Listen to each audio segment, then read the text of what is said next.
आपण आपली निशाणी करणार आहे तुम्ही मुस्लिम म्हणतात, काय सांगाल एकूणच प्रभागातील जनतेला काय तुम्ही आव्हान कराल किंवा काय संदेश द्याल? यंदाची जी लढाई आहे ही फक्त युवकांसाठी आणि ज्येष्ठांसाठी आहे. कारण की आतापर्यंत जे काय झालंय युवकांच्यावरती अन्याय होत आलाय. जेवढे पण माझी नगरसेवक आहेत त्यांनी जे काही कामं कॉन्ट्रॅक्ट सगळे ते फक्त त्यांच्या बंधुआंकडे दिलेत किंवा त्यांच्या नातेवाईकांकडेच दिलेत. युवकांचा कधीच विचार नाही झालाय आणि त्यांना पुढील वाटचालीसाठी कधीच मदत नाही झाली आहे. तर त्यामुळे ही लढाई फक्त मी त्यांच्यासाठी मैदानात उतरलोय, बाकी दुसरं कोणताच उद्देश नाही.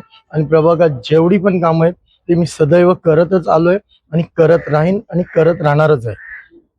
जर आपण निवडून आला तर आपलं कार्य कसं असेल किंवा आपण प्रभागासाठी कोणत्या कोणत्या गोष्टी इथे तुम्ही ठेवल्या?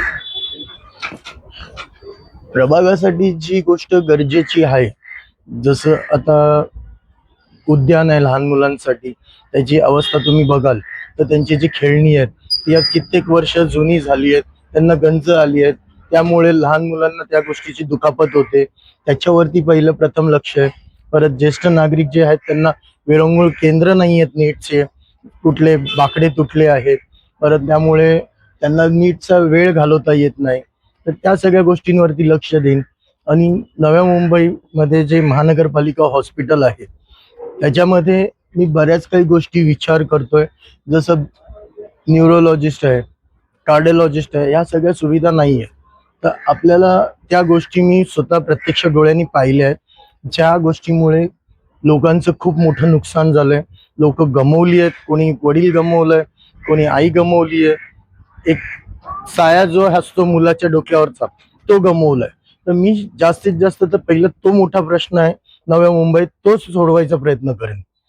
तुमच्या आईने सामाजिक काम केलेलं आहे, त्याचा फायदा या आताच्या निवडणुकीमध्ये होईल असं वाटतं? निवडणुकीत आईचा फायदा म्हणण्यापेक्षा म्हणजे त्यांनी कामं केलेले जे लोक त्यांच्या चेहऱ्याने तुम्हाला ओळख आहे. 100% तो तर सदैव आहे. त्यांच्यामुळेच तर मी आज अस्तित्वात आहे. आई जर नसती आणि समाजात जर ती कार्य नसती करत तर मला तर कोणीच विचारलं नसतं. तर 100% मी तर म्हणेन आईचा जो फायदा आहे आणि आशीर्वाद आहे तो सदैव मला लाभणार. आणि जनता माझ्या मागे त्या आईच्या कार्यामुळे आणि माझ्या आईचे जे संबंध लोकांशी घरेणे होते त्याची 100% कौल देते. काय सांगणार प्रभागातील मतदारांना? त्यालाच लागून एक प्रश्न आहे की येणारी निवडणूक तोंडावर आलेली आहे, कसं जनजागृती करायला आणि लोकांपर्यंत काय तुम्ही सांगू? मी तर जनतेला एकच आवाहन करेन की लोकांच्या भूलथापेला, कोणत्या गोष्टीच्या आमिषाला बळी पडू नका, जेणेकरून तुमचं 5 वर्षाचं नुकसान होईल. तुम्हाला आजच्या तारखेला बरंच काही दिलं जाईल, बोललं जाईल, पण 5 वर्ष तुमचं काय. तर त्यामुळे मी फक्त जनतेला एकच आवाहन करेन की मनापासनं मतदान करा, माणूस बघा, व्यवस्थित निवडून द्या, जे तुम्ही त्याचा कान धरून त्याला काम करायला नेऊ शकता. नवी मुंबई महानगरपालिकेवरती कोणाचा झेंडा फडकेल असं वाटतं?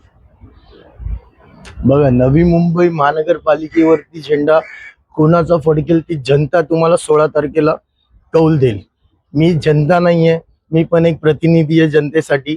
तर मी हे नाही म्हणत की माझाच पक्ष, कारण की आमच्या पक्षाचे उमेदवार 111 तर नाहीये.